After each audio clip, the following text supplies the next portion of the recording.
We continue on a Veterans Day morning here, talking with our friends over at the Battle Within with Andrew Potter. He's an Army veteran, spent 3 overseas deployments, and he is one of the founders of the Battle Within. Obviously, a great program that we've talked a lot about this morning here on KCMO, helping veterans and first responders with their journey back from PTSD and through it.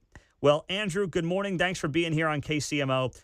Let's just start off with you, your story, and how you came to be a founder of this outstanding program here in KC. Hey, Pete, thanks for having me. Yeah, I came back from war the last time in 2014, and I felt pretty put together. I was building a business. I felt good about my life. I was newly married, and like most veterans who probably don't realize it, I didn't realize that I was actually suffering quite a bit, and that's something you're kind of taught as a soldier, because in order to survive in really hard situations, you have to have the ability to block things out. But then when you come home from war, it's hard to break down those walls and take the things you blocked out and let them back in. And those things are like empathy and compassion and, even the ability to cry. Those are things that you kind of delete from your ability as a human when you go through really hard situations. But then those are things you really need to have when you're going to be a father or a husband or a business owner, and you've got employees and other people that you got to take care of. And so I kind of shut a lot of those things off, which made it feel like on the surface I was fine, because day-to-day life was pretty average. I was actually hurting quite a bit. And a good friend of mine, Adam Majors, another founder of the organization, kind of recognized it. And he ended up kind of tricking me into going into a somewhat similar program out in California. And he said, hey, go to this program because I want to bring something like this back to Kansas City. And so I need you to learn about it so you can help me do it. And I was like, okay. And so I went out to this program in California, and it just punched me in the face, because in that, 7 days that I was there, that's when I realized how much I was actually suffering, and I didn't even realize it. So I went through the program.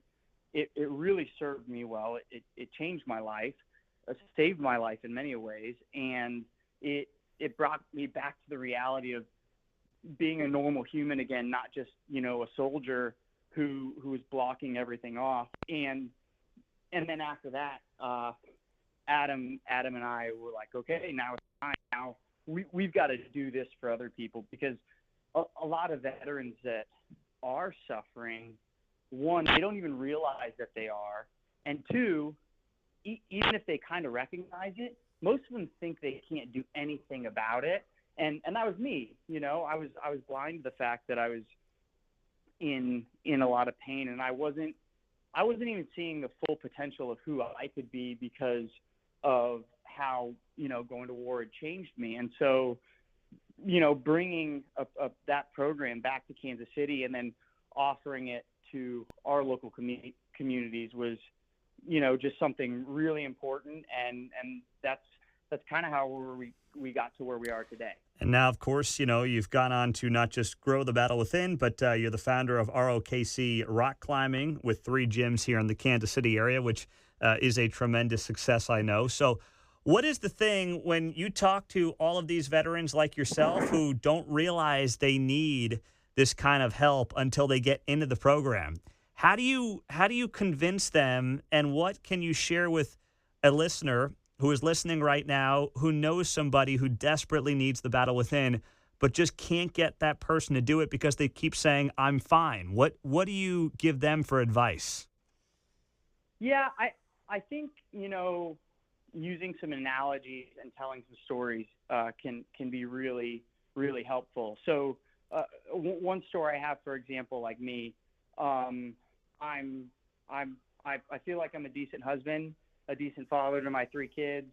But there were times where I could go from 0 to 60, like just from kind of normal to in a split second, like absolute just anger, just going into the red. And a great example I have is I was driving down the highway with my wife, and she was in the passenger seat. She was doing directions, and we missed our turn. And for me, what my brain said was, "You missed a turn, you could die." And that seems like a giant leap, but if I was in Afghanistan and we made a wrong turn on a route that we, hadn't scoped out, like we could get blown up, we could get ambushed. There's a lot of things that happen. And so in many ways, that's how my brain was wired.